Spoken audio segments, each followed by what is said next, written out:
Boa tarde a todos. Obrigado por terem vindo. Agradeço também ao Abel e ao Paulo por estarem cá e agradeço também ao Dr. João Magalhães, que está em Lisboa. Uma das nossas preocupações na última sessão foi que nós temos sempre esta noção de estarmos a falar para as nossas capelinhas, não saímos da bolha.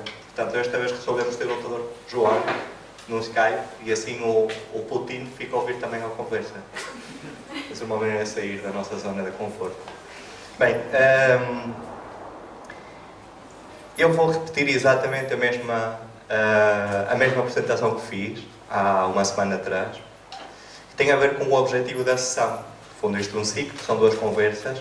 Na conversa anterior, falamos sobre a importância que para nós tem que a cidade, que a habitação não sejam o domínio dos técnicos, o domínio das elites, não é? O domínio dos técnicos, o domínio dos decisores políticos, dos investidores, dos urbanistas. E acaba um pouco por ser, as pessoas sentem-se um pouco afastadas deste território, que é o da habitação. E quando as pessoas participam no debate sobre habitação, costumam participar a partir de posições muito polarizadas. O preto ou branco, a esquerda, a direita, o cima ou baixo, o dinheiro, o pobre, pronto. É tudo muito polarizado, muito preto e branco. Um dos objetivos que nós temos com estas sessões é começar a olhar para a cidade a partir de pontos de vista diferentes, que possam representar a diversidade e a riqueza das cidades. Na anterior sessão citei o trabalho do David Maden, que em Defense of Housing defende esta mesma ideia. A cidade, a habitação não devia ser só o domínio dos técnicos, devia ser do domínio das pessoas, até porque a habitação é o resultado das alianças, das lutas, dos conflitos de grupos sociais muitíssimo diferentes. Na sessão anterior, a pergunta que nós tentamos responder era de que maneira o conhecimento está a ajudar ou não está a ajudar para aglutinar as pessoas, para criar consensos, não para criar separação e distância entre as pessoas, para construir pontes, não para construir muros.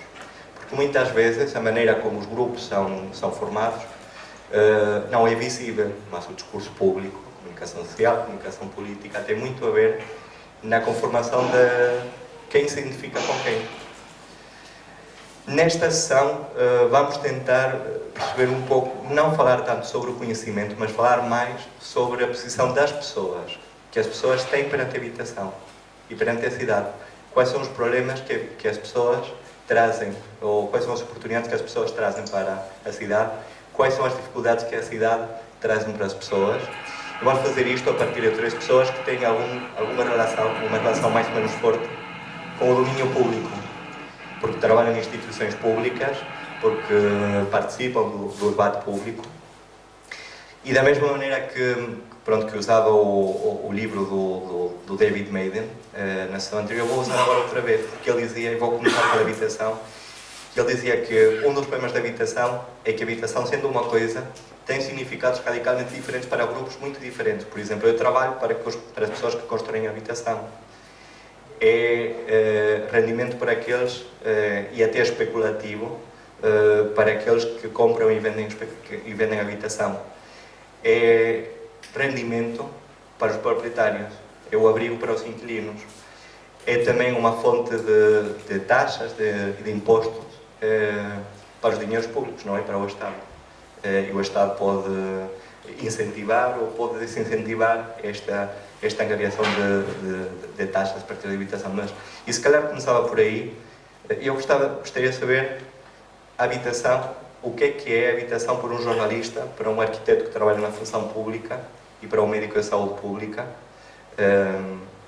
que aliás a partir da vossa biografia pessoal, das vossas singularidades, o que é habitação?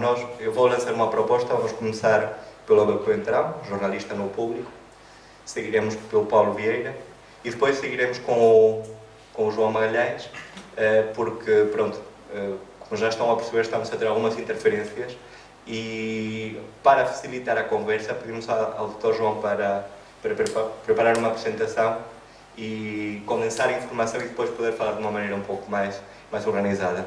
Mas se calhar começava pelo Abel, eu perguntava, para um jornalista, aliás, para um jornalista como tu, o que é que significa, o que é a habitação? Qual é qual é a tua relação com a habitação e com a cidade? Ora, muito boa tarde a todos.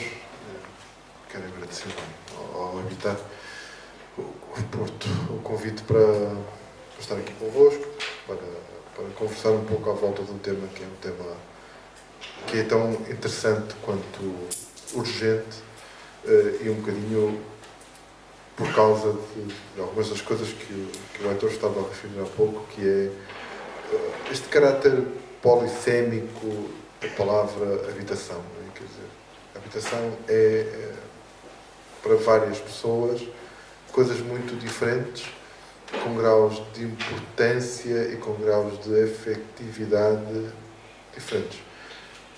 Nós temos uma outra palavra para definir algo que a habitação também pode ser, que é o lar.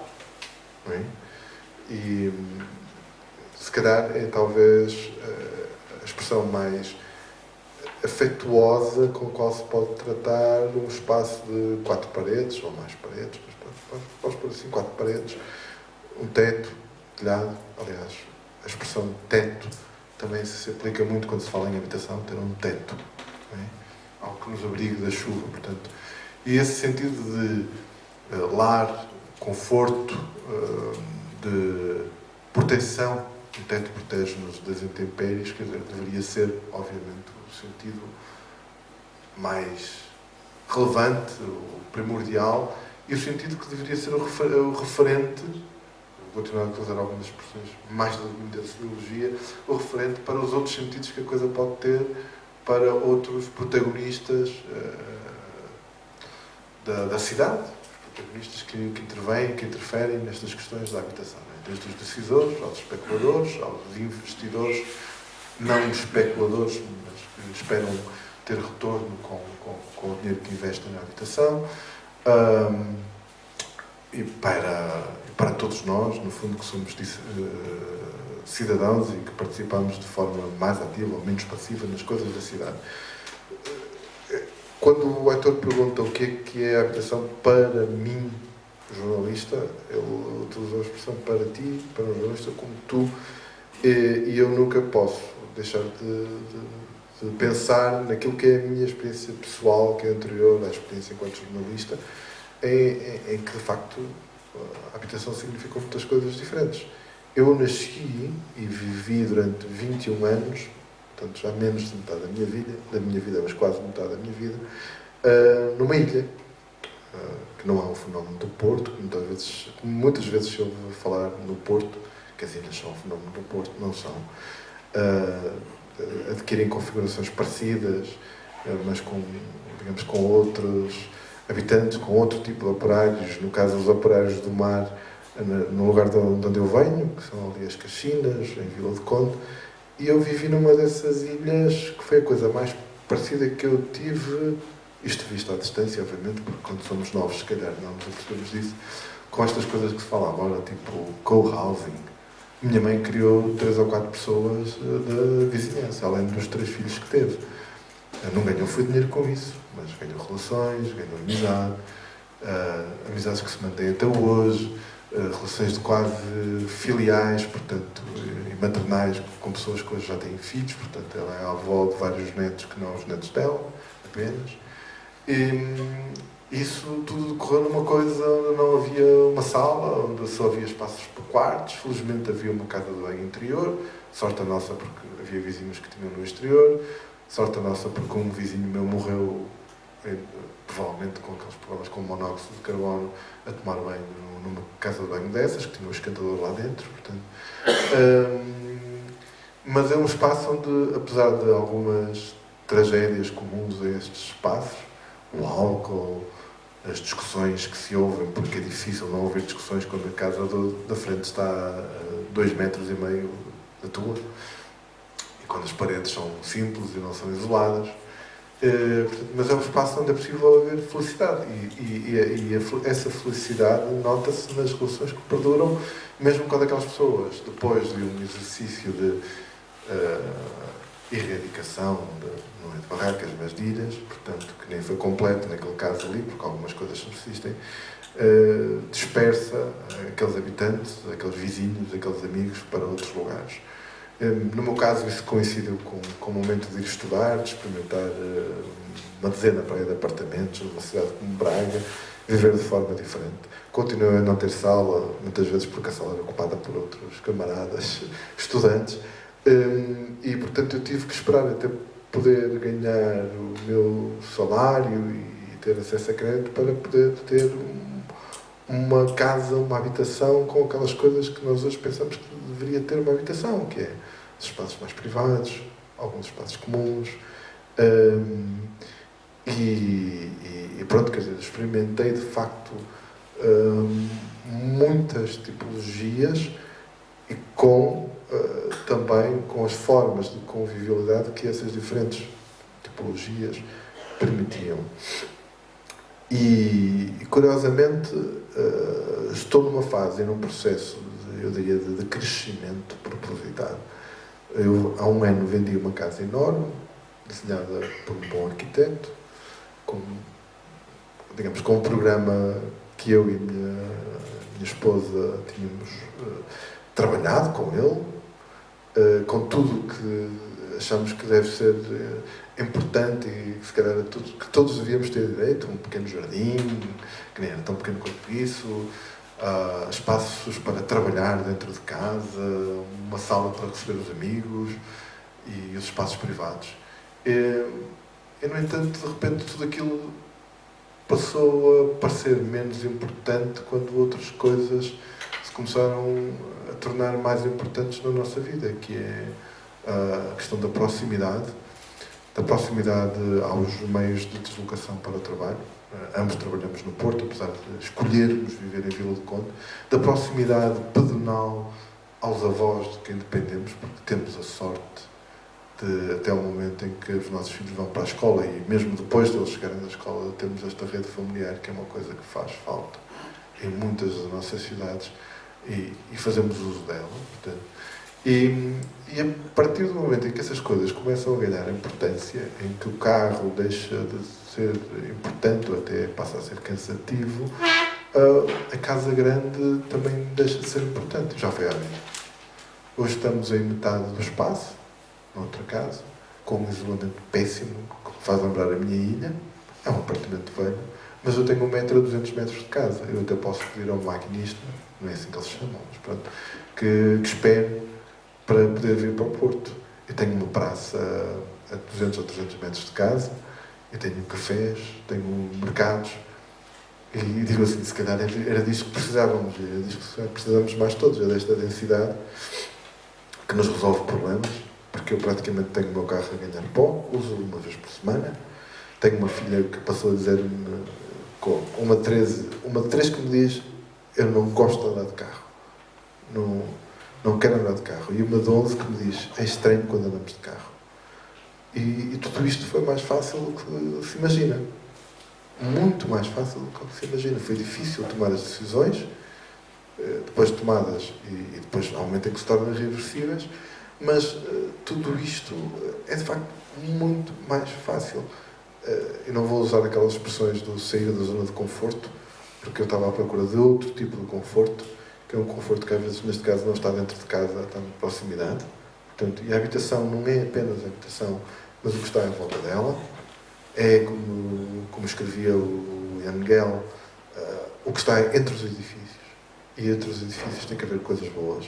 E as pessoas também têm, portanto, quando falamos em habitação, eu também penso no espaço público. O espaço público que eu tinha na minha ilha era muito pequeno, era estreito, era um corredor, mas recordo-me de muitos aniversários, mesas longas, onde cabíamos todos quase apertados contra a parede de cada uma das casas, que era metade disto, nem muito menos que isto. Eu acho que isto terá a largura daquela ilha, com casas de cada lado, não sei, pouco menos, talvez. Mas, portanto, às vezes o tamanho não importa é de facto a qualidade do que ali se tem e as condições. E sim, quer dizer, em tudo isto o que eu noto é que a relação que nós, enquanto pessoas, colocamos com a habitação é sempre uma relação de afetividade. Depois é outra coisa. Depois é dinheiro. Depois é discutirem se ela vale X, se não vale Y, também passei por isso. Mas houve um momento em que eu disse assim, não vou procurar o melhor negócio da minha vida. O melhor negócio da minha vida é ter rapidamente condições para procurar outra vida. E pronto, no meu caso, isso não foi muito prejudicial, mas ajudou. Ajudou. E neste momento, para já, se calhar calava-me, mas era neste primeiro momento o testemunho que eu queria dar. Quer dizer, o desenho importa alguma coisa, mas importa muito as condições do que se põe lá dentro e as condições do que está em volta.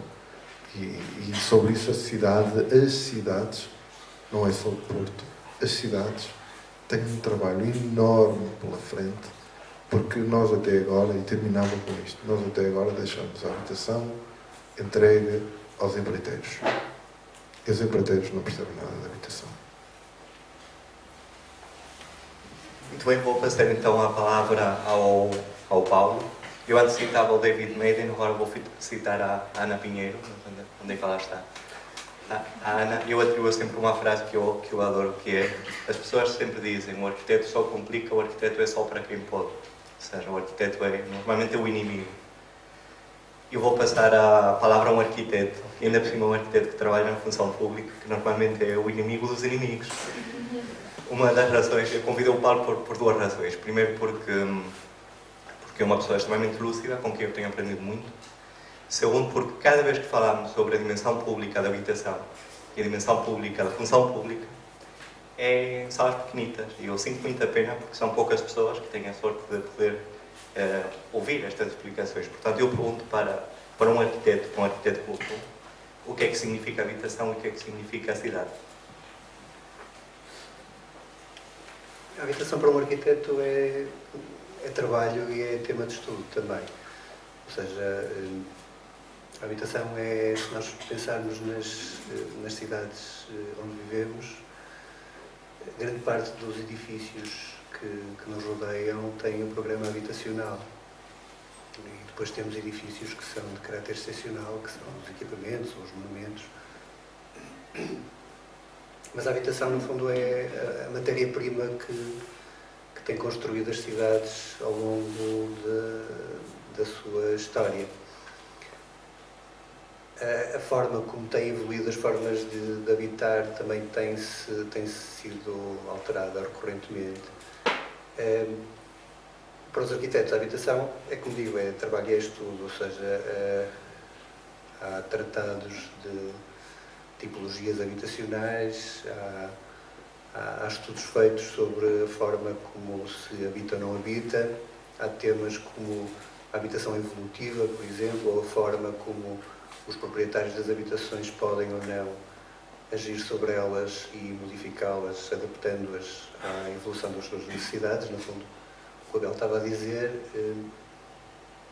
é um problema, ou seja, a habitação que nós temos habitualmente produzido é a habitação que quando não nos identificamos com ela ou quando ela deixa de responder às nossas necessidades, o que temos que fazer é vendê-la e mudar para outra. Isto provavelmente não teria que ser obrigatoriamente assim, ou seja, isto também tem a ver com a forma como em determinados períodos da história é necessário produzir habitação em grandes quantidades e em curto espaço de tempo.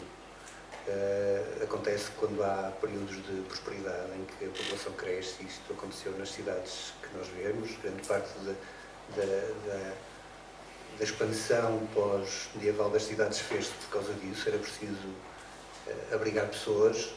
A construção das zonas habitacionais do pós-guerra seguiu a mesma lógica e isso acabou por tornar o tema habitacional se calhar um pouco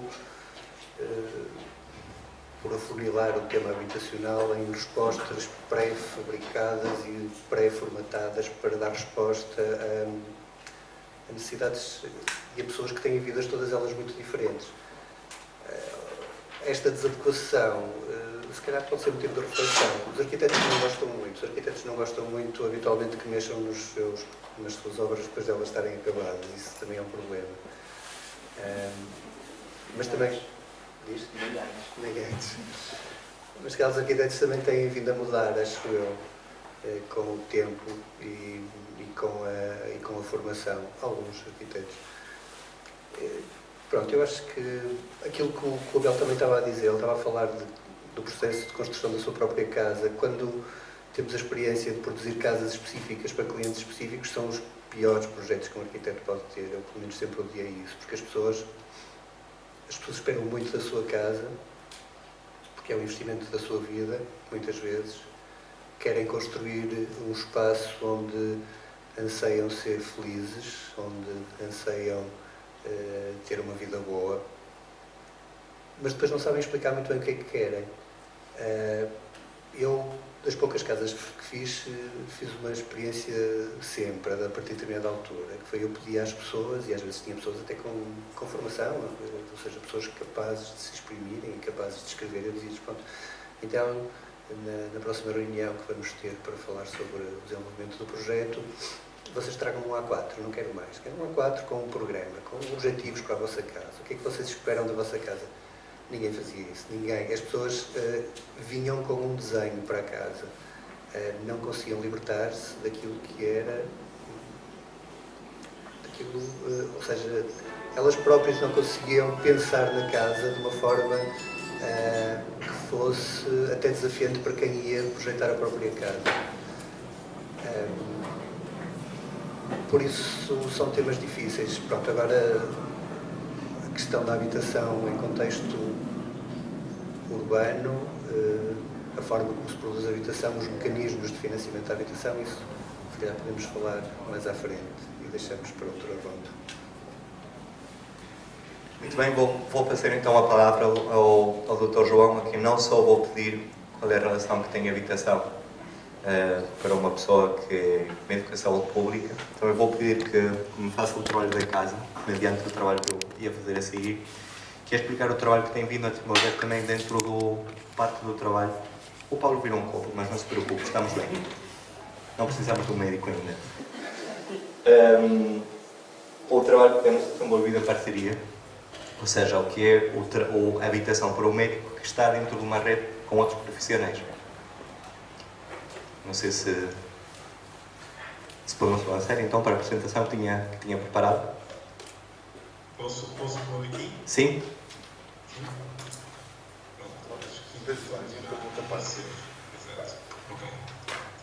Pronto, acho que está. Antes de mais, espero que toda a gente nos esteja a ouvir. Eu quero agradecer o convite, o honroso convite para participar. Peço desculpa por não estar fisicamente presente, mas acho que isto é das coisas boas e efeitos positivos da tecnologia hoje em dia. E, portanto, felicito desde já este tipo de eventos, que acho que é muito importante. Portanto, eu de acordo com o que foi pedido, e para nós discutirmos um bocadinho, no seguimento do que tem sido o nosso trabalho e que eu tenho desenvolvido, tanto com o Heitor, com a Mariana, e que tem sido muito, muito interessante e, mesmo pessoalmente, acho que tem sido um desafio importante. E, portanto, o que eu trago aqui um bocadinho é o que é este valor das parcerias na saúde das pessoas, num contexto urbano e, neste caso, baseado nas intervenções em habitação. Isto é um bocadinho, é só para orientar, como não estou presente, assim vamos conversando e eu também vou discutir um bocadinho do que é para mim, no meio de saúde pública, a habitação, que acho que é importante. Mas começo com os Objetivos de Desenvolvimento Sustentável, que são realmente o grande enquadramento que nós temos usado e que todos que estamos aqui, diferentes atores de diferentes contextos, usamos e devemos usar porque estão aqui todos. Nenhum é mais importante que o outro, todos são dependentes e interdependentes uns dos outros, e se eu destacar, por exemplo, ali, neste caso e neste contexto estamos a conversar, o ODS número 11 das cidades e comunidades sustentáveis, rapidamente percebemos que, por exemplo, a redução das desigualdades e, no meu caso, o ODS número 3 da boa saúde e bem-estar, estão todos relacionados, tanto são determinantes das cidades e comunidades sustentáveis, como essas próprias cidades também são determinantes para uma boa saúde, um bom bem-estar e na redução das desigualdades. E, portanto, isto é muito importante e eu gosto sempre de referir esta questão por causa do desenvolvimento sustentável. que são duas palavras que para nós acho que são muito importantes no sentido de vivermos essas questões das cidades, do urbanismo, dos desafios demográficos e urbanos que se colocam, que têm a ver com o desenvolvimento social, humano e ambiental e a sustentabilidade desse desenvolvimento, e aqui sustentabilidade está relacionado com nós termos os mesmos recursos para a próxima geração do que temos agora.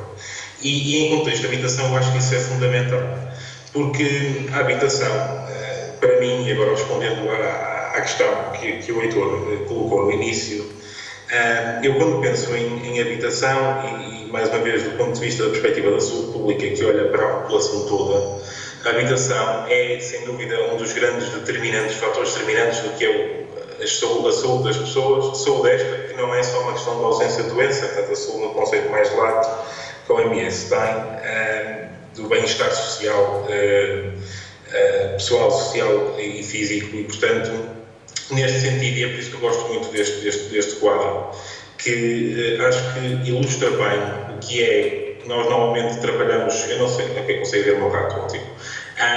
Portanto, tendo em conta o que é o nosso objetivo final, se vocês repararem, os serviços de saúde estão só aqui em baixo, mas antes disto está todo um contexto socioeconómico e político e depois que determina a posição social, onde a habitação está aqui sem dúvida nenhuma, e que, portanto, isto vai determinar depois todos os outros comportamentos e mesmo a forma como os serviços prestam os seus cuidados e em última instância, as pessoas têm ou não criação de saúde e acesso à saúde. E, portanto, quando nós falamos, eu falo aqui em desigualdades porque é fundamental e no contexto urbano que nós temos trabalhado, a habitação é sem dúvida uma destas grandes fontes de desigualdade. As pessoas, eu costumo dar um exemplo, eu nasci em agosto de 1991 e costumo fazer um exercício mental, e recentemente estive com os colegas, estamos a trabalhar num tema deste género, e estamos a fazer um exercício que é, imaginemos as pessoas que nasceram no mesmo mês e ano que eu, em Portugal, por exemplo, mas que no Porto nasceram numa tipologia de habitação social. Com certeza, neste momento, terão oportunidades muito diferentes das que eu tive, e é isso que realmente causa é injusto, é inevitável e causa estas desigualdades, que quando atribuímos este juízo de valor de injustiça, passamos a chamar iniquidades, e, portanto, a habitação é, sem dúvida, uma dessas questões. E, portanto, em cidades como os grandes centros urbanos que temos hoje em dia, essas questões, infelizmente, colocam-se por outros determinantes que não os antigos.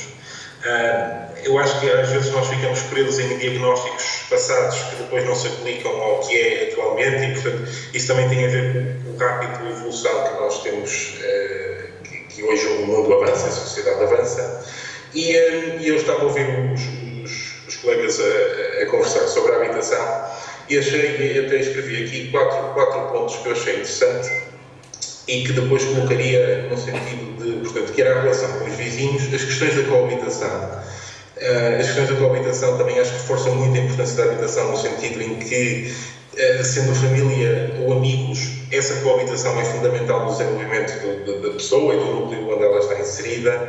A questão dos espaços privados em casa, o acesso aos serviços, e depois ocorre aqui uma questão que é, acho que também olhar para esta questão da habitação ao longo do ciclo de vida é fundamental. Nós muitas vezes esquecemos, e falo por nós até da área da saúde, esquecemos de quando pensamos em alguma intervenção, seja ela um plano, uma política, um programa, um projeto, o que for, esquecemos que o efeito que terá nas pessoas é diferente consoante o ciclo de vida em que elas se encontram. E, portanto, numa habitação, quando eu penso na habitação e penso na importância que ela tem, acho fundamental que as pessoas possam nascer saudáveis lá, crescer em segurança com as mesmas oportunidades, ter uma vida profissional produtiva e um envelhecimento ativo. E isto requer visões muito diferentes ao longo de toda da forma como nós pensamos as habitações, as suas tipologias, os espaços que elas devem ter. E, portanto, a complexidade que existe aqui também nós temos que tentar desconstruí-la de alguma forma. E portanto, neste contexto, eu gosto muito deste quadro, porque realmente tem, na minha opinião, tudo o que é necessário quando pensamos em várias intervenções em diversas áreas. E eu destaco aqui o contexto dos atores. O contexto é aquele que nós estamos hoje inseridos. Se olharmos para a cidade do Porto, uma cidade em evolução, com desafios urbanos que se prendem com a superpopulação, com o excesso de pessoas que se dirigem, que estão presentes, podem não ser residentes, mas que estão presentes diariamente na cidade, e que isso acarreta riscos que são distribuídos de forma desigual pelas pessoas que vivem lá. E nesse sentido, os atores que aqui entram são fundamentais. E eu queria destacar a importância que este projeto que teve, que nós estamos, e este trabalho que estamos a fazer em conjunto com o Heitor e com a Mariana também, porque realmente é que houve aqui uma ativação de parcerias. Nós percebemos que havia um objetivo comum entre nós. Os meios para lá chegar, os métodos e as nossas missões até podem ser diferentes, mas a visão que nós temos e os objetivos finais, as finalidades que nós queremos eram as mesmas. E isso foi fundamental para nós. À primeira vez que nos encontramos, percebemos logo que estávamos completamente alinhados. E, portanto, este buzzword, este chavão da parceria, é importante se nós sabemos como ativá-las, e estes processos de alinhamento são fundamentais. E destaco, claro, a comunicação, que eu acho que também foi sempre muito positiva.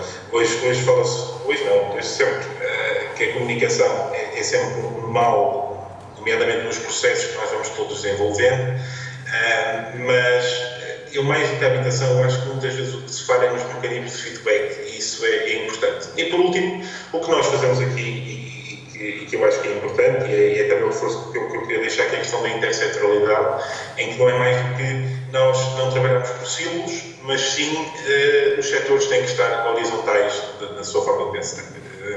E isso é também um exemplo que nós estamos a ter.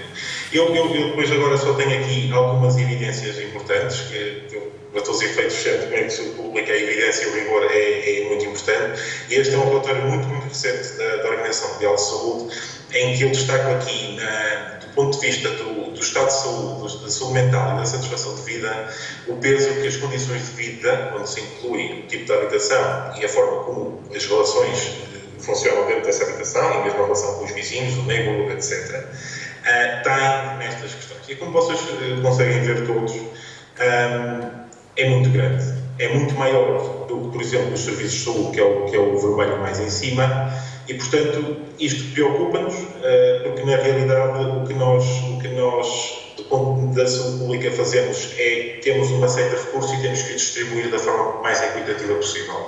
E olhamos para aqui e vemos que, na maior parte das vezes, os distribuímos mal. Ou escolhemos mal os parceiros, ou nem sequer escolhemos parceiros, e, portanto, pensamos as coisas não da forma mais correta. E, portanto, este tipo de evidência acho que também é muito importante para nos ajudar nesse sentido.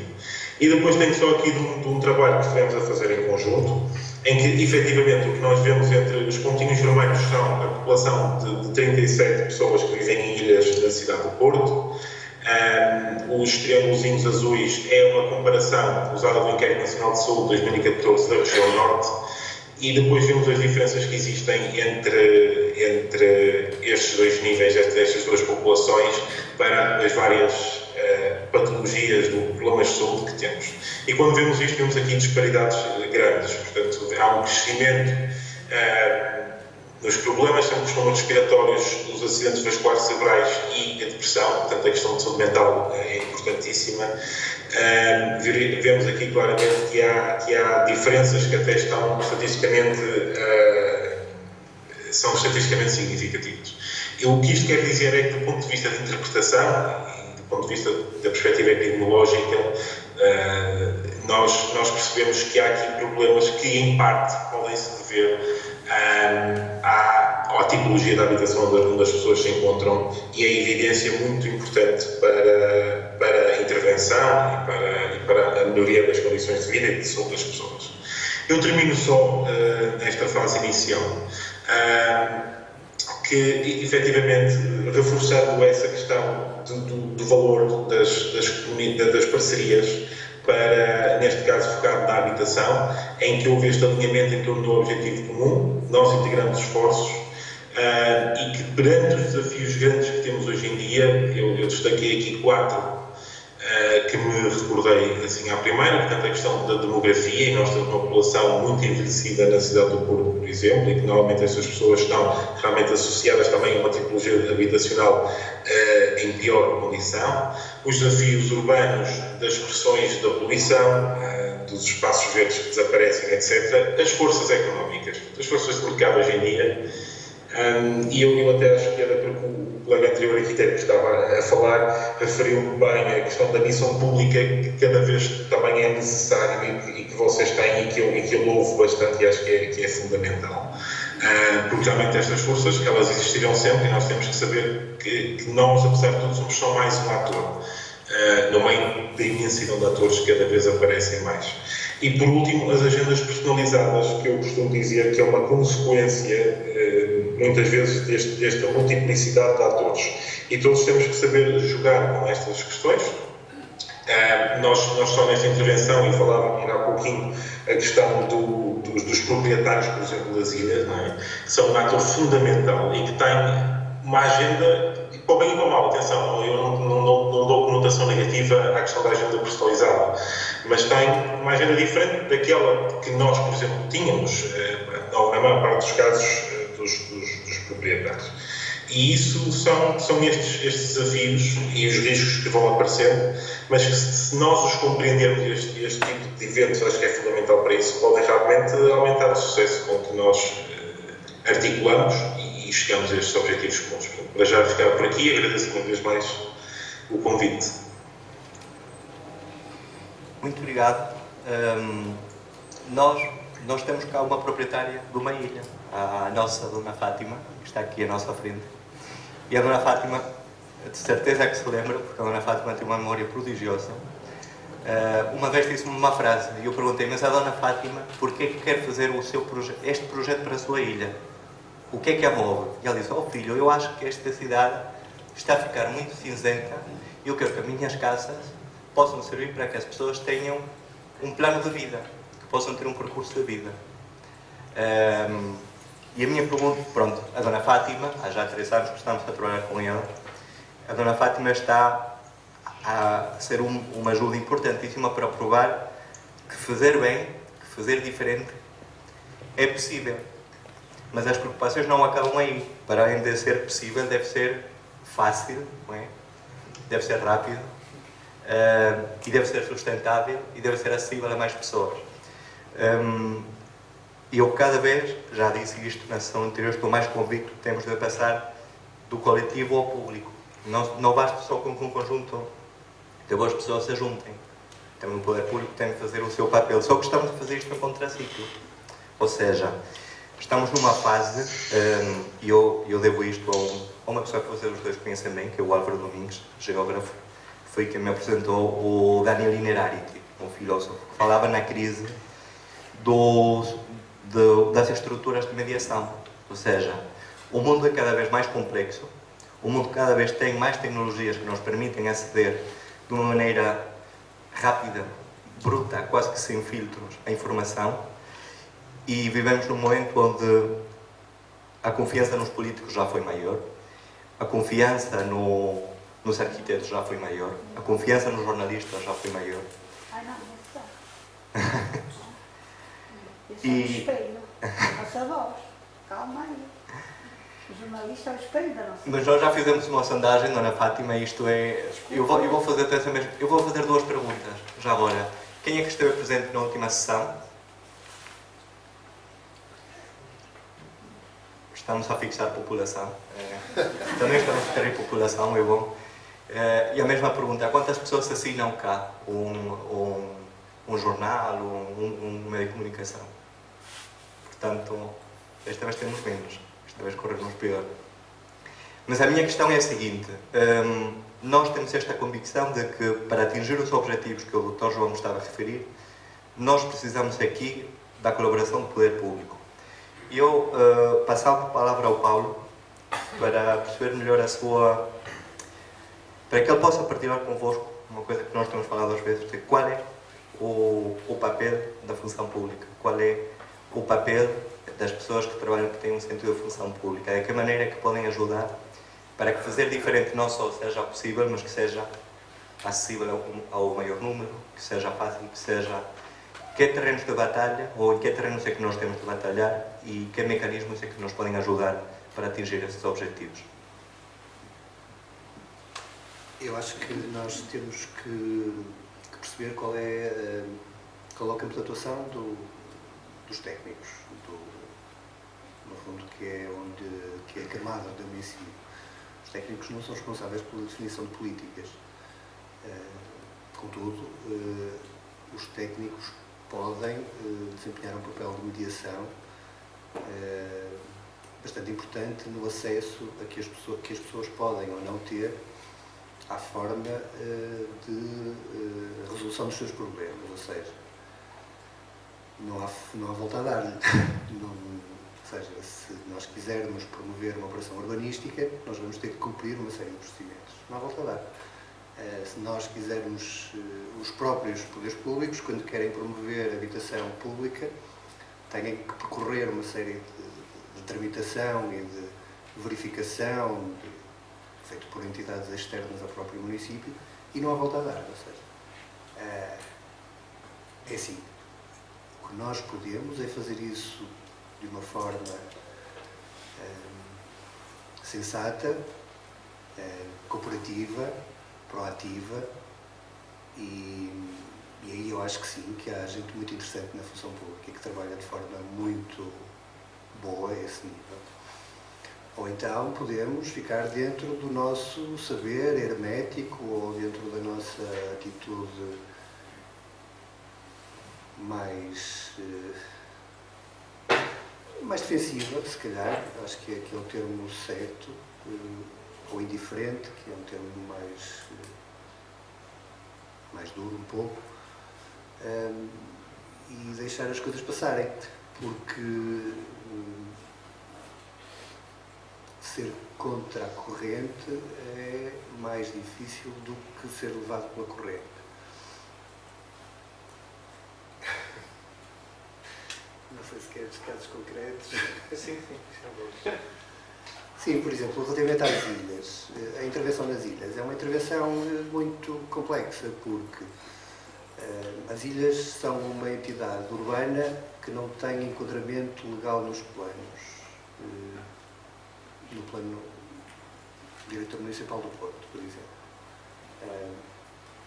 O plano do Diretor Municipal do Porto é um plano morfotipológico, isto é um grande palavrão, mas no fundo baseia-se na identificação de uma série de formas de construir, que tem a ver com a forma, se quisermos em termos gerais, como os edifícios se relacionam com o espaço público, ou seja, se conformam quarteirões, se ficam isolados nos seus lotes, se ficam soltos perante a malha de vias, etc.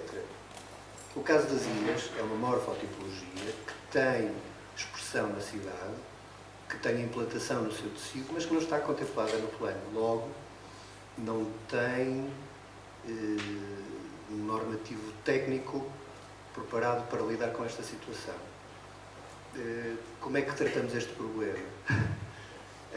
Há muita gente que diz, bem, não tem normativo técnico, temos que deitar isto tudo abaixo, se calhar, ou então era a intenção do plano fazê-lo.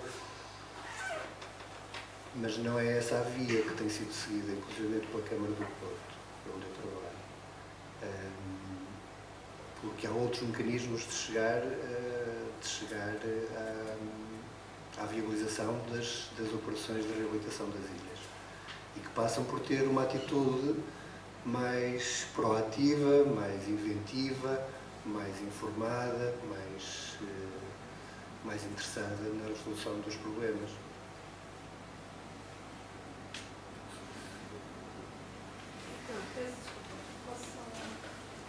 Força.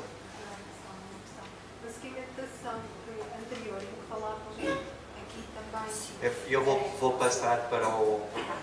estou a falar muito bem. Não se ouve nada. Nós aqui à frente ouvimos bem. Mas não tem roubado muito tempo. Sim, portanto, eu estava a falar um pouco no seguimento da sessão anterior, em que falávamos um bocadinho, tocávamos esta temática, mas falávamos também da questão da comunicação, até porque tínhamos uma jornalista presente. E muitas vezes estes processos normativos e toda esta informação e procedimentos, quando há um apelo à participação da população, eles não são legíveis pela população, ou seja, não há um acesso democratizado à informação, no sentido em que todas as pessoas não conseguem compreender. Muitas pessoas não sabem o que é um PDM ou não. Pronto, eu penso que este pode ser um dos desafios da tal corresponsabilização e colaboração entre aquilo que é a dimensão social e a dimensão política, e como é que podemos aproximar-nos e colaborar mais. Isto é a minha leitura pessoal que queria partilhar. Obrigada.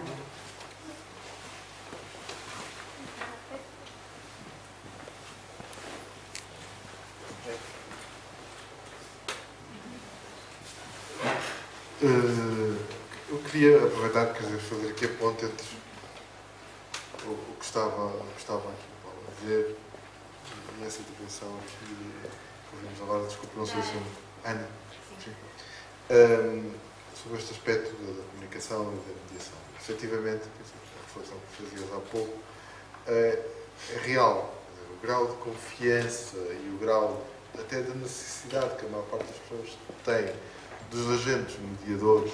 Nós, jornalistas, não somos mais do que mediadores, somos mediais, mediar, entre, às vezes, lados opostos da barricada, quando se trata de barricadas, ou simplesmente entre atores diferentes na cidade, no espaço público, no país. Face a isto, nós corremos riscos, nós próprios, enquanto jornalistas, corremos riscos muito grandes, que é, há assuntos, e o urbanismo, por exemplo, é um deles, que são, do ponto de vista técnico, de uma aridez tal que é muito difícil impor isso na agenda de um meio de comunicação. Das duas, ou há uma pessoa que provoca um incêndio e morre gente, e então aí temos a comunicação no geral, em que não estou a falar de público, sendo um jornal supostamente lido pelas elites deste país, desde que nasceu, e eu lembro-me quando ele nasceu, porque era estudante, e comecei a ler mais ou menos 1 ou 2 anos depois de ele ter nascido, que dedica muita atenção aos temas da habitação e aos temas da habitação, por exemplo, na pobreza.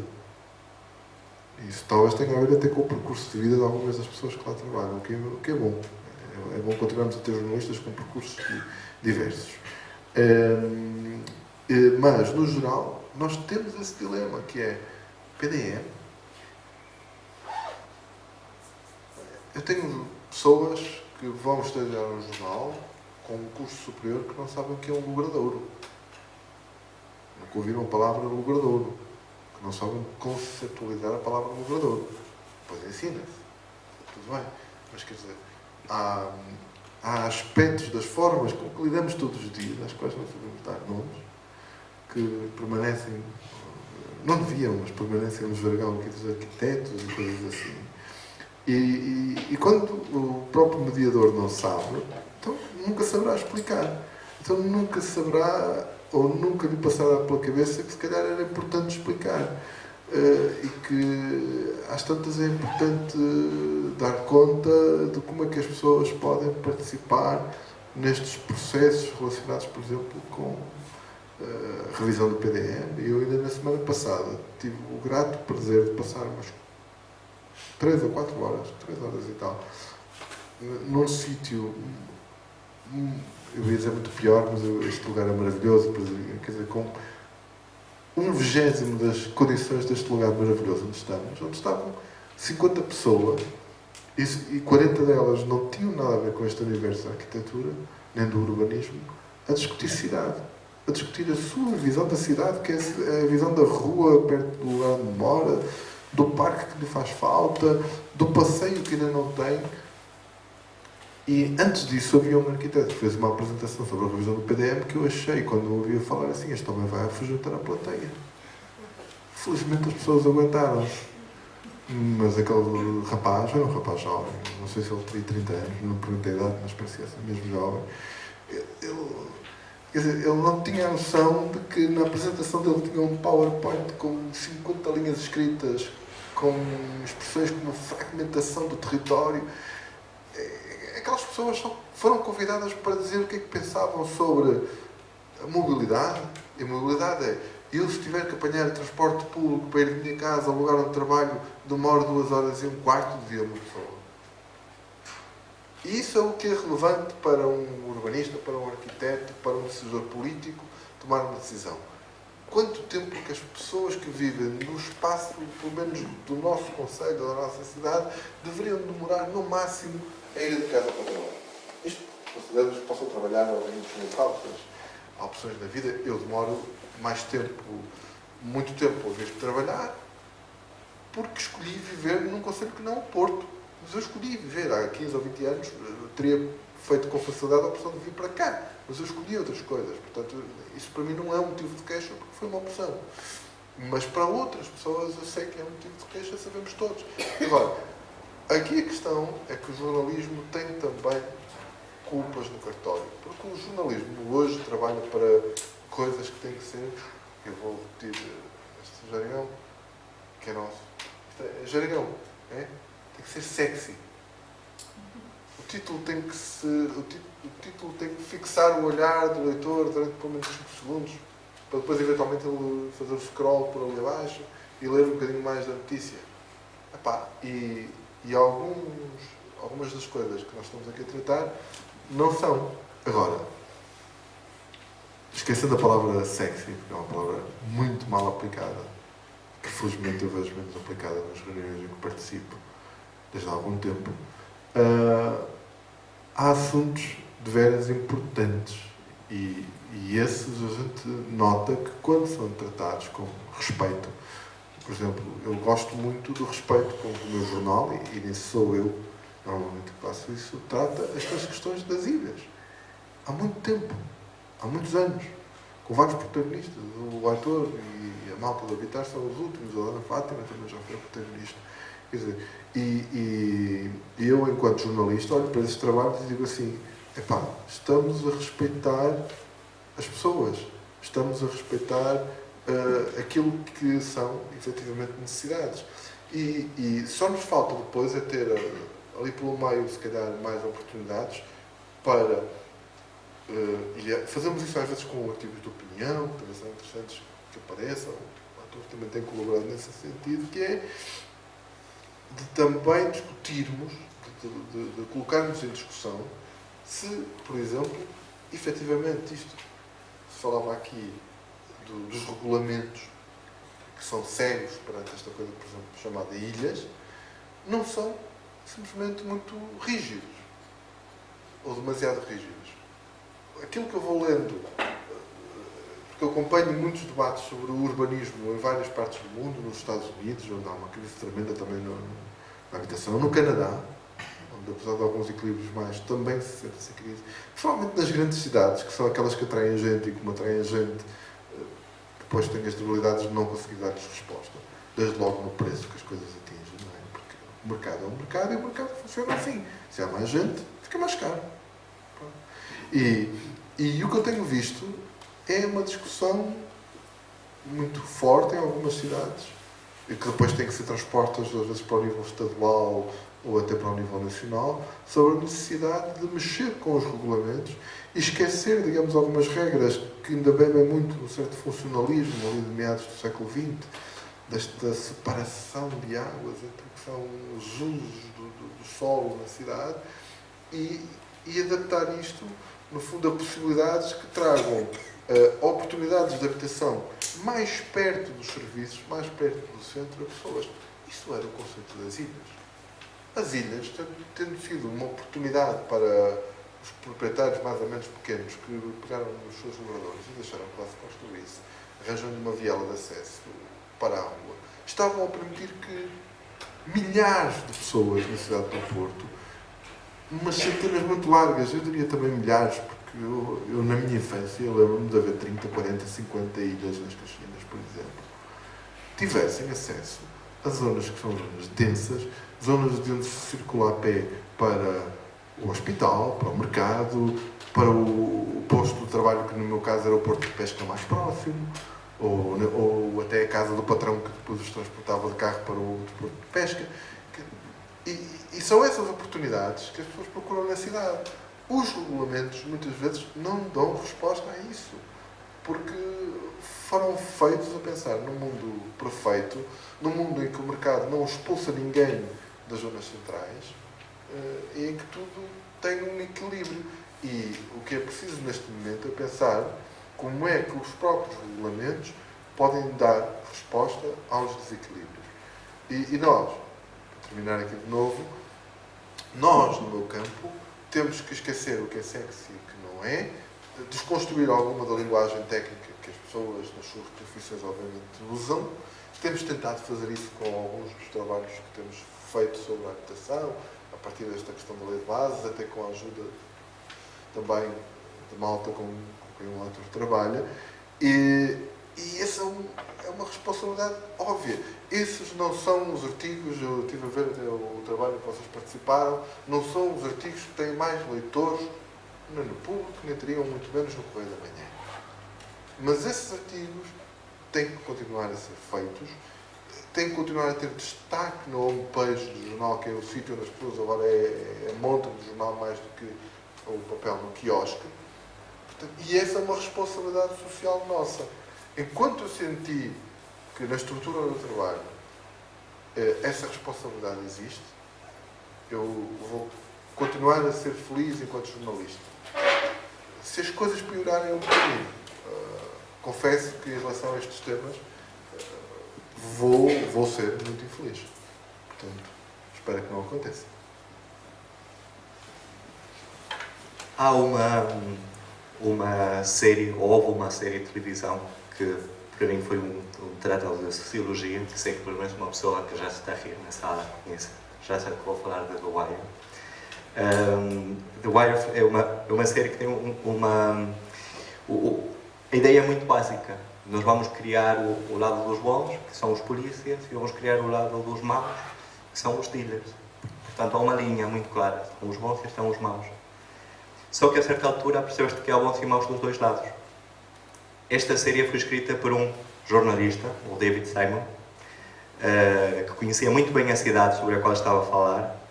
E ele, quando apresentou a série à HBO, ele disse: isto é uma tragédia. Esta série é uma tragédia clássica, no sentido em que há umas personagens cujo destino já está escrito pelos deuses, só que nas sociedades contemporâneas não temos deuses, temos instituições que têm um conjunto de regras.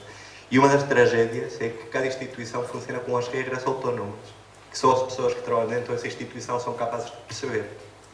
Portanto, estamos numa situação altamente paradoxal, onde há instituições para tudo, que zelam pelo cumprimento de um conjunto de coisas que são importantes para todos nós, mas que a maior parte das pessoas não consegue perceber. Apesar das instituições serem coisas tão pesadas, então sempre existe uma certa margem de ação para as pessoas. E eu, se calhar, lançava um desafio ao Paulo, que seria explicar as vantagens do REGEU, do RERU, do PDM, do Código Regulamentar, para o caso das ilhas. Como que nós traduzimos a importância de passar por estes aspectos todos, de ter de fazer um licenciamento, de ter de passar o que algumas pessoas... isto é um martírio, isto é... Vamos tentar traduzir isto para a linguagem de pessoa comum. Como que nós traduzimos estas coisas para que se perceba que o facto de passar por aqui melhora o resultado final, como uma vez me disseste. Achas que consegues fazer este esforço de mediação? É um bocadinho difícil fazer este esforço sem termos casos concretos à mão para nos socorrerem, para servirem de exemplos do que estamos a falar. Relativamente ao que falavas há bocado dos regulamentos e da necessidade de mudar os regulamentos, eu também concordo que os regulamentos não são perfeitos e há uma série de disposições que são de... Pronto, e há uma série de disposições que são de aplicação obrigatória às quais não podemos fugir. Pronto, e a questão é, nós podemos ter duas hipóteses, que é Eu não concordo com a lei, por isso não faço nada. Esta lei é horrível e é estúpida e eu vou ficar à espera de uma nova lei que seja boa e muito interessante e que resolva os problemas todos de forma muito sensata e muito adequada. Ou então, eu dentro das ferramentas que tenho à minha disposição vou começar a tentar fazer coisas e tentar melhorar a vida das pessoas. Eu sou adepto desta segunda hipótese, porque eu acho que não vai haver um regulamento perfeito. Isso não vai haver. E eu acho que também o que nós temos que pensar é que a forma como as coisas são aplicadas varia bastante, ou faz variar bastante o seu resultado final. E por isso eu sou mais adepto de nós vermos, como diz o Heitor, descobrir as possibilidades dentro dos problemas, as oportunidades que existem dentro dos problemas e tentar fazer com que elas resultem em coisas positivas. Pronto, o que estávamos a falar, por exemplo, de algum tipo de regras. O RGEU aplica ou prevê que determinadas tipologias tenham determinadas áreas mínimas. Pronto, o que nós vemos também, até por estudos feitos noutros países, é que de facto as pessoas precisam de uma determinada área mínima para viver com um mínimo de qualidade. Ou seja, as pessoas além de viverem e de desempenharem algumas funções básicas, também têm que ter sítio para arrumar as suas coisas. Também têm que ter sítio onde possam fazer determinadas funções com alguma autonomia e com alguma qualidade dentro do fogo. Nesse sentido, se calhar, dizer que as áreas mínimas do RGEU são uma estupidez e não fazem sentido nenhum, pode ser precipitado. Por exemplo, atender à norma do Plano Diretor Municipal, que diz que tendencialmente o interior dos quarteirões, e a palavra é tendencialmente, e quando estamos perante situações existentes, elas têm que ser vistas dentro dessa sua própria condição de existência. Tendencialmente nós devemos fazer com que os logradouros sejam permeáveis, ou seja, devemos diminuir a densidade ou então adotar materiais que facilitem a permeabilidade. Isso é de elementar bom senso, não é? Ou seja, a impermeabilização que estamos a fazer sobre as nossas cidades tem provocado problemas gravíssimos que se manifestam com as enchentes, com a deficiente alimentação dos lençóis freáticos, pronto, com uma série de problemas que são... Os logradouros que antes eram verdes e tinham árvores, desempenhavam uma função ecológica, também de alguma biodiversidade na cidade que se foi perdendo, e nós neste momento temos algumas situações regulamentares que tendem a chamar a atenção para isso e que tendem a que as operações que são promovidas recuperem alguns desses valores, ou seja, temos que tentar também perceber que as coisas fazem algum sentido, ou que as coisas devem poder fazer algum sentido. Agora, se nós temos também que encarar isto como um jogo, não é? Nós temos que querer jogar o jogo. Claro que às vezes as pessoas sentem-se muito frustradas e acham que entram no jogo só para perder, mas eu acho que não. Eu acho que temos que jogar para ganhar e conseguir obter mais-valias destas coisas todas. Por exemplo, nós muitas vezes vamos pegar em ilhas e em situações que chegam e que não têm, por exemplo, registros de propriedade atualizados, em que situações de partilhas não foram feitas.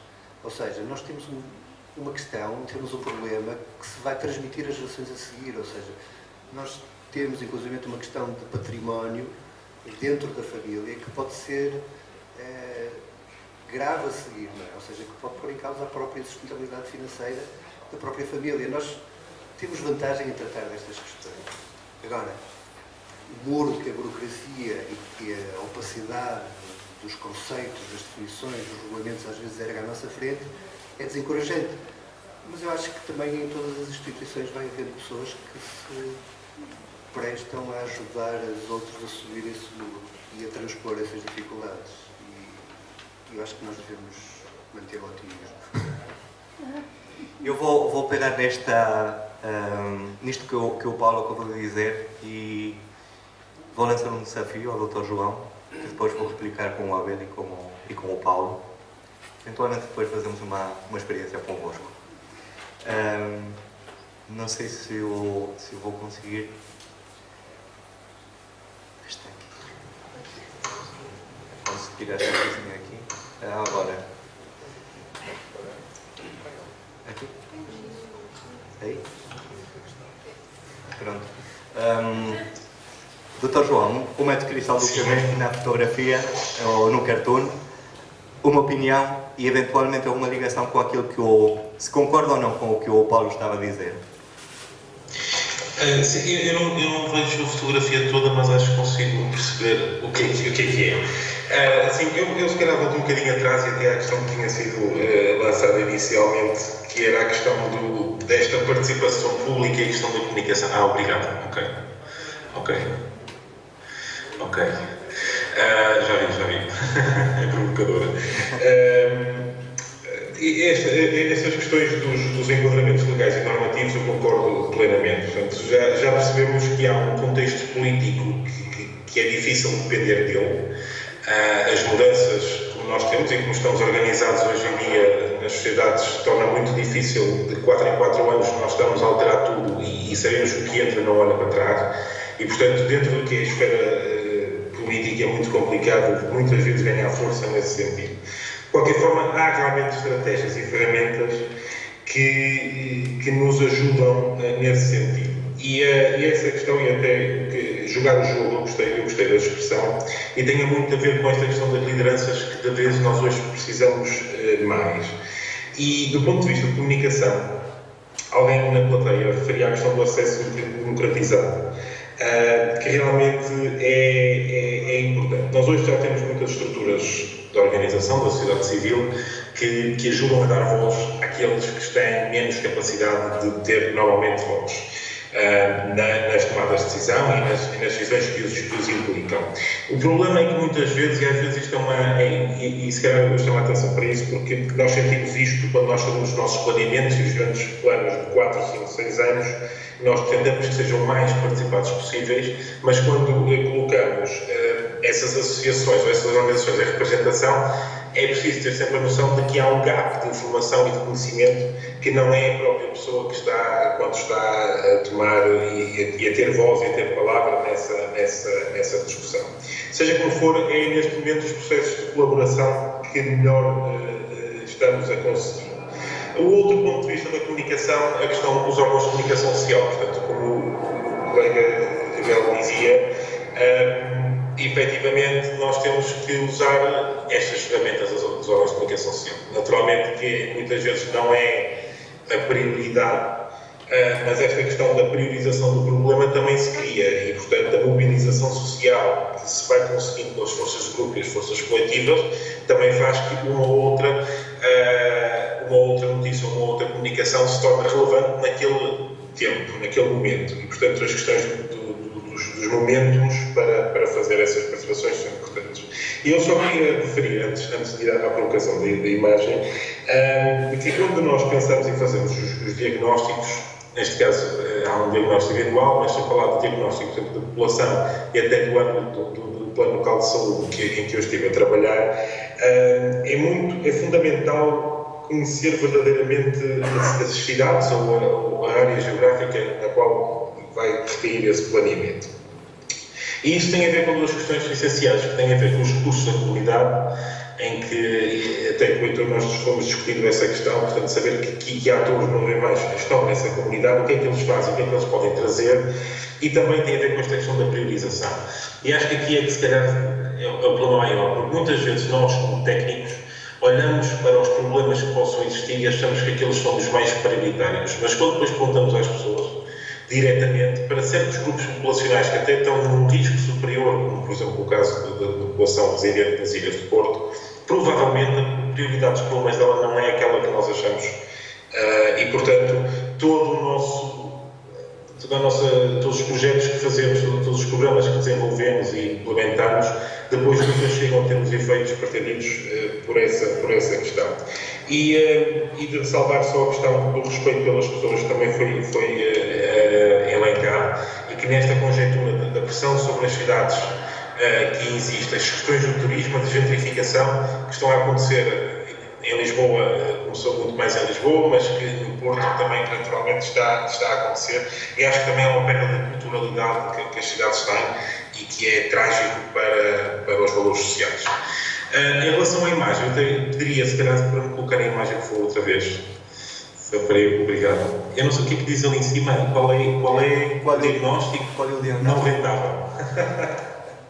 Isto é uma questão, por acaso é interessante, e até estive a discutir esta semana. Isto pode ser pensado na questão do que é. Nós às vezes passamos atestados de incapacidade às pessoas, sejam formais ou informais.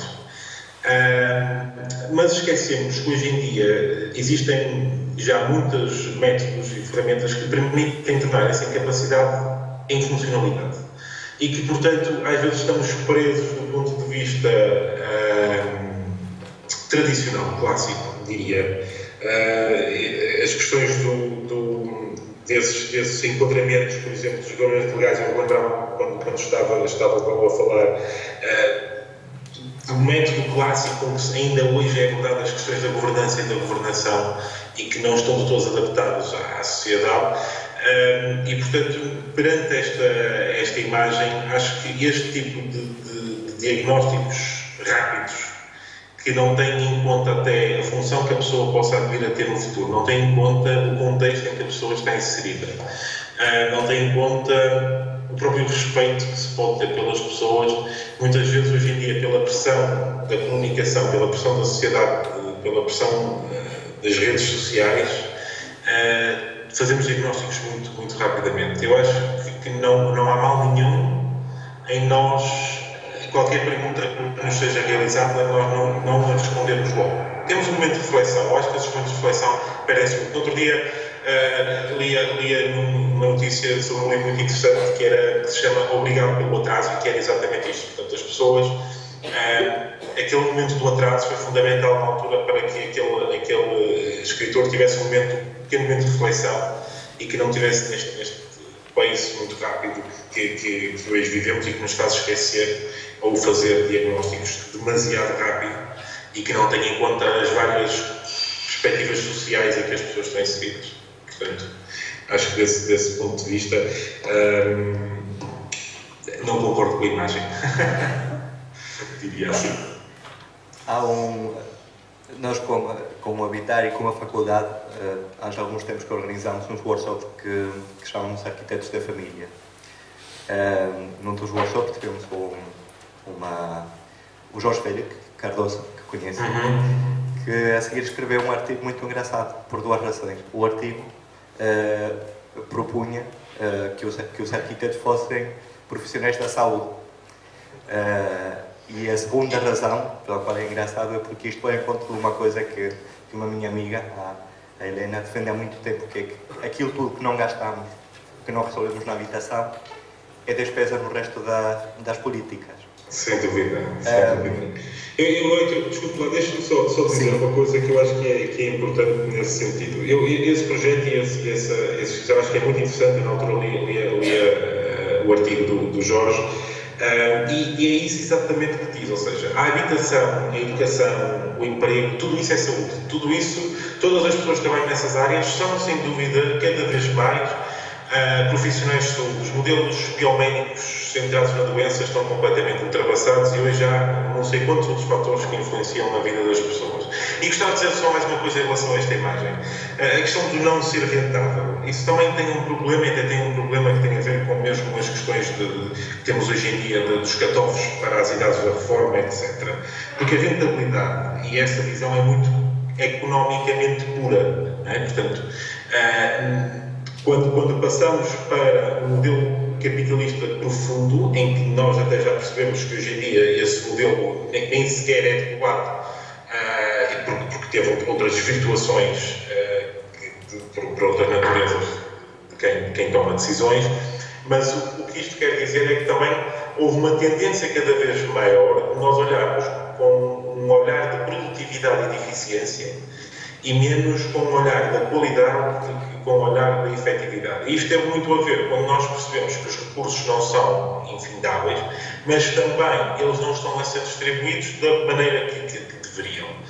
E uma vez mais, tendo em conta os efeitos que têm a ver com a capacidade do bem-estar da pessoa, da sua funcionalidade, ao longo de todo o ciclo de vida até o envelhecimento ativo, não é? E isso hoje em dia tem que se ter em conta, como é que nós, como sociedade, protegemos os nossos idosos.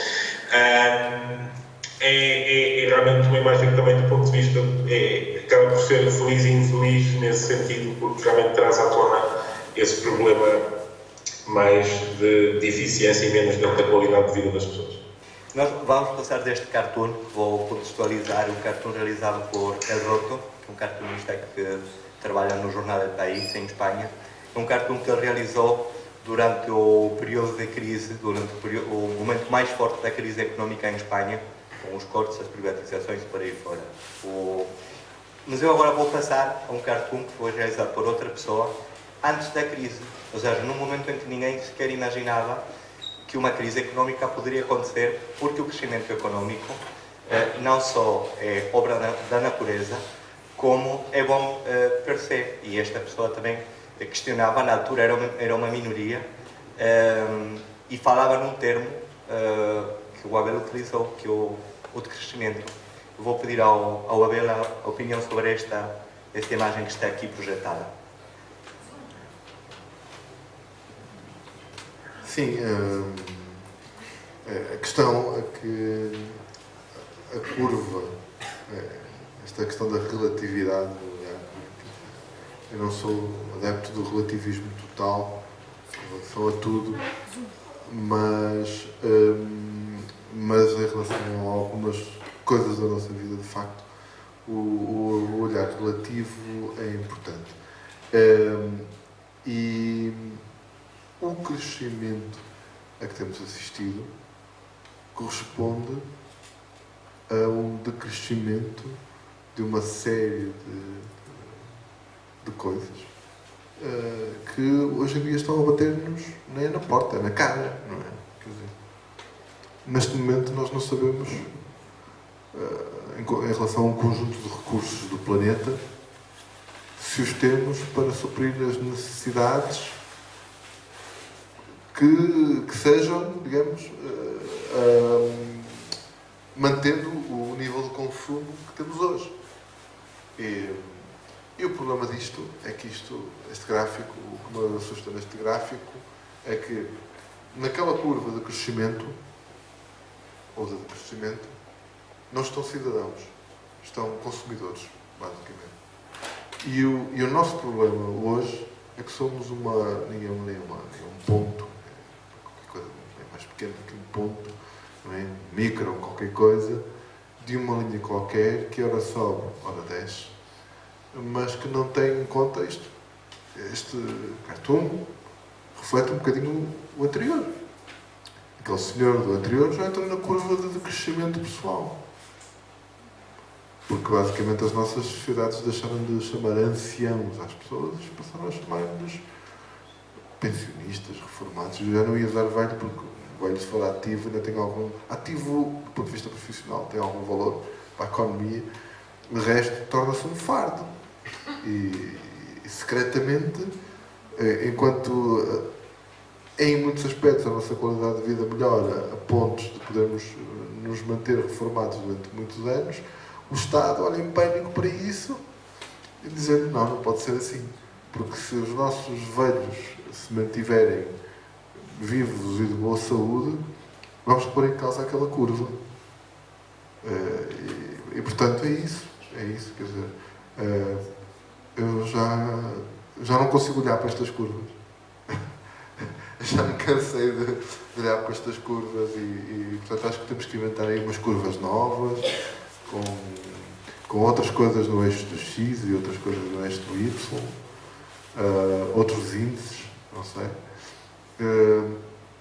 porque aqueles que temos tido até agora já percebemos que resolveram muitos problemas da humanidade, mas provocaram-nos um conjunto de outros que neste momento nos põem em risco. Isto tem mais que ver com outras coisas que a vida nas cidades, mas também toca muito a questão da vida nas cidades. Porque é nas cidades que alguns dos desafios que se nos colocam, vão ter de ser resolvidos. A citação é de Gramsci. Ele dizia: o velho mundo morreu, o novo está a nascer, agora estamos no período dos monstros.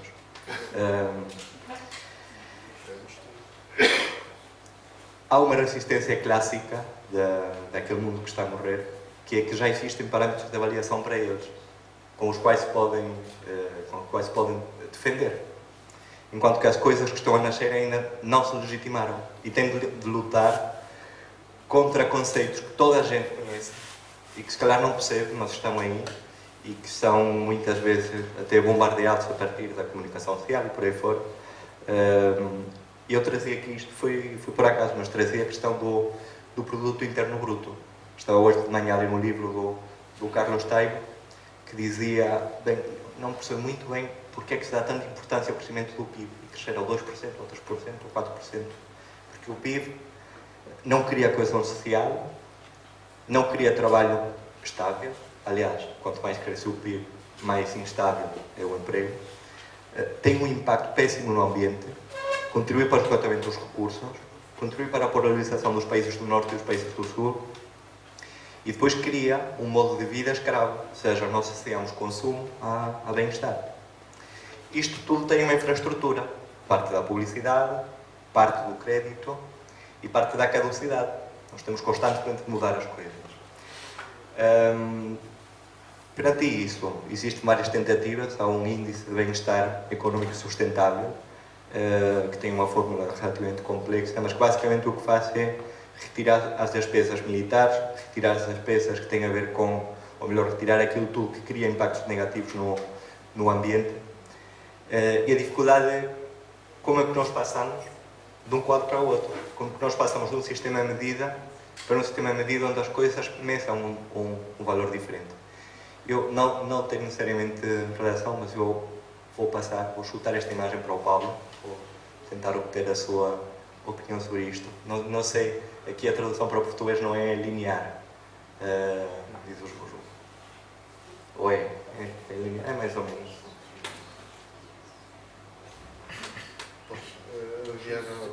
Não, prejuízos são preconceitos. Preconceito de Portugal, falsamente. Portanto, isso, os julgamentos são lentos, se quiserem rapidez, têm os preconceitos. Não sei se queres comentar sobre isto ou acrescentar alguma coisa sobre essa anterior. Sim, eu acho que os preconceitos são sempre mais fáceis. Ou seja, o preconceito eu acho que é a preguiça, ou seja, é algo que decidimos achar sem nos darmos ao trabalho de verificar se faz sentido ou não que achemos. O cartoon que apresentaste anteriormente também era interessante, que era, ele referia que por trás dos números há pessoas. De facto, a realidade incomoda bastante. A realidade é uma atrapalhada, e por isso nós muitas vezes tendemos a refugiar-nos na representação da realidade, e os arquitetos fazem muito isso. E ainda por cima agora há ferramentas completamente perversas, que são o Google Earth, que permite andar nos sítios, e que acho que afastam as pessoas da realidade.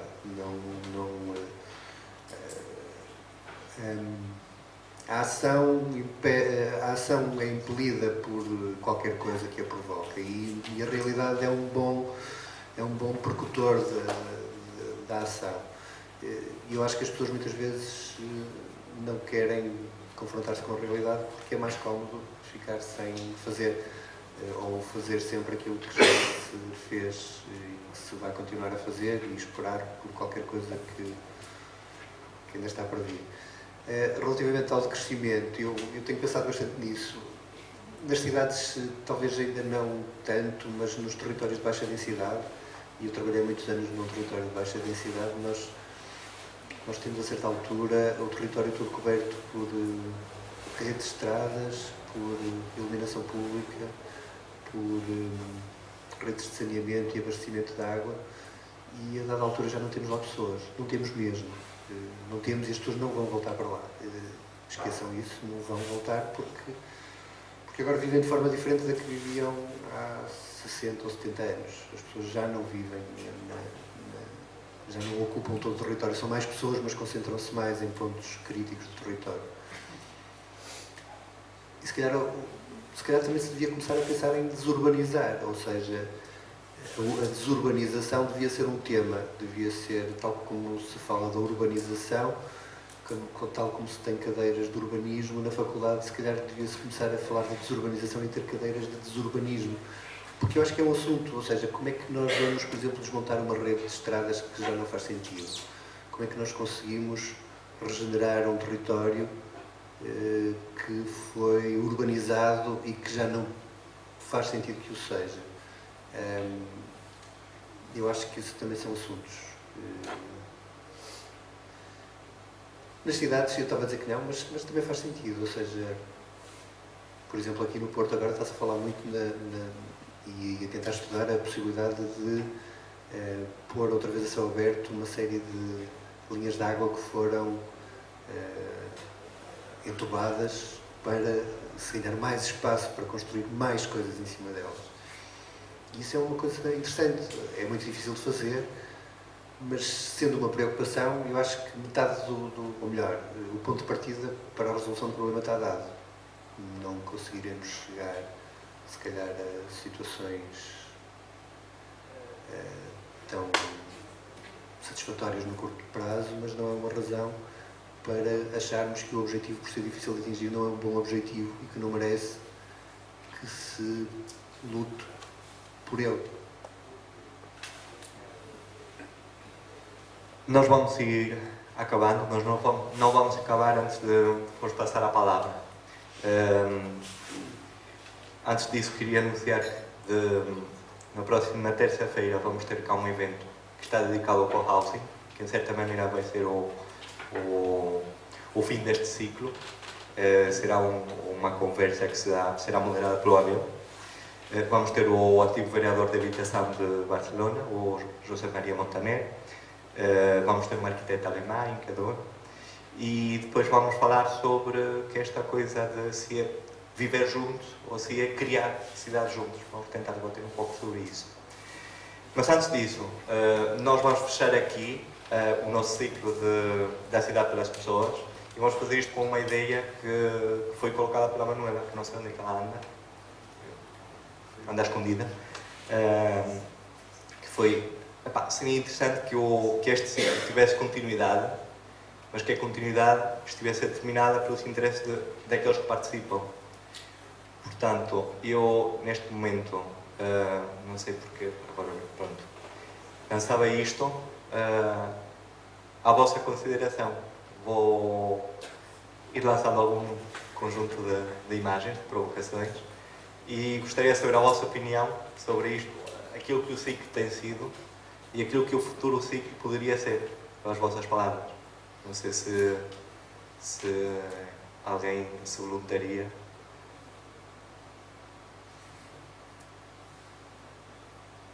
Isto é sono, é fome, é vergonha. Fome está a 10.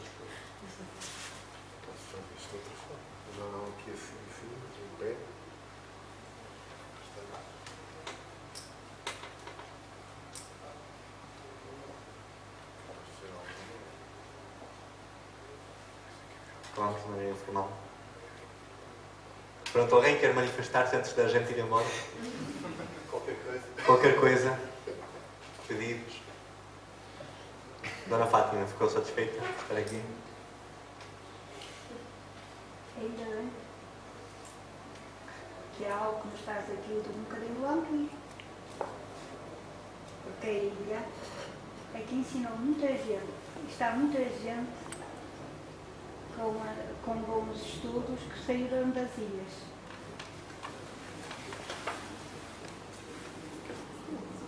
Não dói? Pronto. Não sei se algum dos três convidados quer lançar alguma consideração final.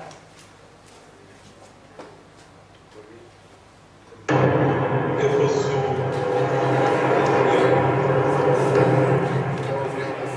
Estão a ouvir sempre? Ok.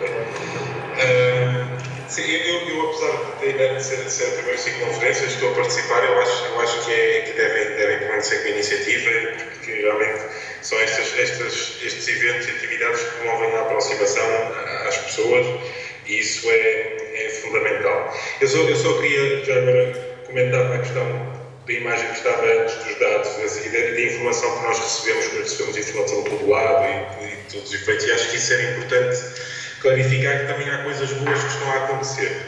Ou seja, há também ferramentas que nos cada vez mais, e nós, o Heitor sabe, temos tentado trabalhar nesse sentido, ferramentas também cada vez mais nos ajudam a influenciar quem deve ser influenciado para que as ações ocorram próximo da comunidade e próximo das pessoas. E, portanto, isto também tem a ver com, em certa parte, a contribuição digital e de que forma todos estes dados de informação podem ser corretamente trabalhados. Concordo também com o que disse o Abel em relação às informações que nós vamos recebendo e se calhar está na altura de nós pensarmos que novas metodologias devemos utilizar e que novas formas de apresentação devemos também utilizar, porque começa a ser um excesso da mesma informação, em certa maneira. E, portanto, da minha parte era o que eu queria dizer e dar os parabéns à vossa organização.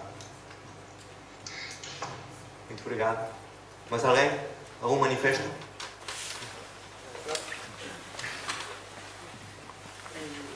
Essa questão, aquela outra slide um pouco atrás do... Portanto, que se os números não concordam com as pessoas, portanto, removemos as pessoas. Portanto, eu acho que aqui claramente andamos sempre atrás dos maus números.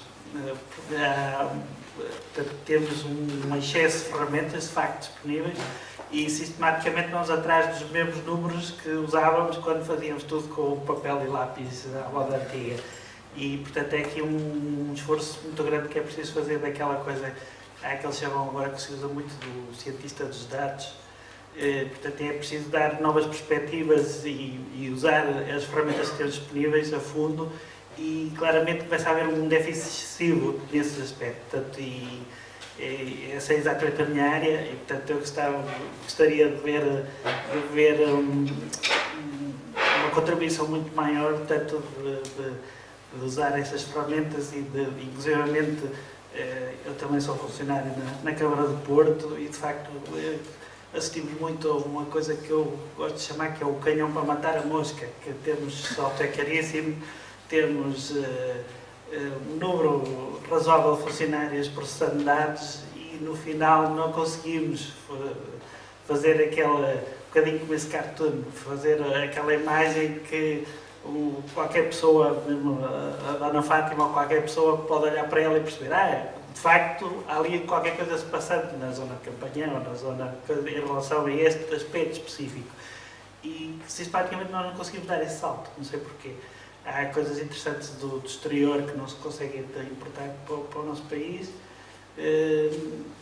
Não sei, eu portanto gostava de poder dar o meu contributo desse ponto de vista e acho que sistematicamente não se juntam todos os ingredientes para que isso possa dar um salto interessante desse ponto de vista.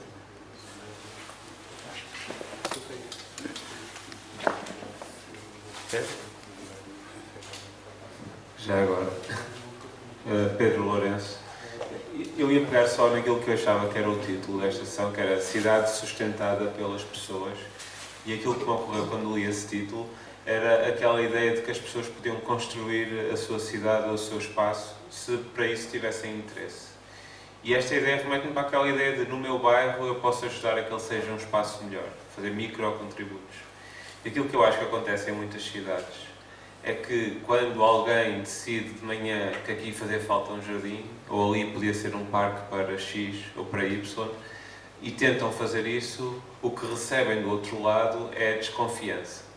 E enquanto há desconfiança, as pessoas retraem-se e desistem de contribuir e depois passam a fazer uma coisa que é um fenómeno que eu acho que é muito português, que é, eu quero que alguma coisa aconteça, eu não vou falar com quem manda, eu vou para os jornais, porque já sei que não tenho hipótese. E eu conto sempre a história da minha prima, que veio ter comigo e disse, caramba, eu passei o meu cão todos os dias na minha rua, eu e mais 20 pessoas estamos ali com os cães no pátiozinho do prédio ao lado e há ali um terreno que diz terreno público e está fechado. Vamos escrever à Câmara. E a resposta da Câmara foi que o PDM estava em revisão e que estava previsto um espaço verde num parque mais abaixo, a 200 metros, e que ia ser uma alteração de solo e não sei quantos.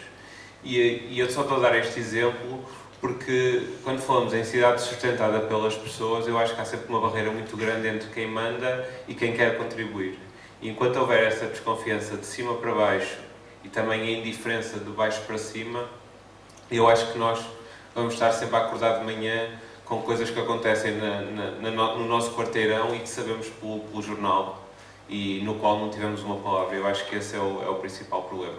O segundo aspecto tem a ver com aquilo que o Paulo Vieira dizia, que é muito importante, que é nós fomos construindo e planeando, ou seja, cidades, ou seja, fomos pondo no papel e nos planos o que é que queríamos que as cidades fossem, mas, por exemplo, se calhar hoje um PDM tem lá ideias que, passado 20 anos, não fazem sentido, sobretudo com o desafio das alterações climáticas. E a grande dificuldade que eu noto é que hoje ser capaz de ir a uma determinada zona da cidade do Porto ou da Maia e dizer isto no PDM é uma zona de uma grande urbanização, mas agora o que nós precisávamos era que fosse um espaço verde e nós não temos as ferramentas, muitas vezes, de conseguir pôr um novo de desencaixar aquilo que ficou quase que gravado na pedra. E isso é muito difícil e acho que é um desafio.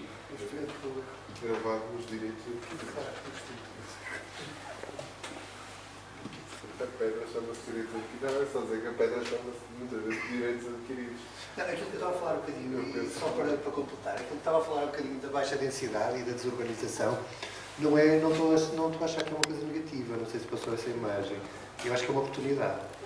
Acho que é uma oportunidade para os territórios, para as pessoas e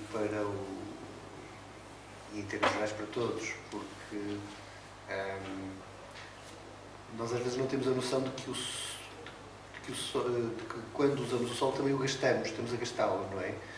E é um recurso que está a ser consumido e gasto. E depois de gasto é difícil de revertê-lo, porque depois temos que o despoluir, temos que o como é que se diz? Desinfetar, sei lá.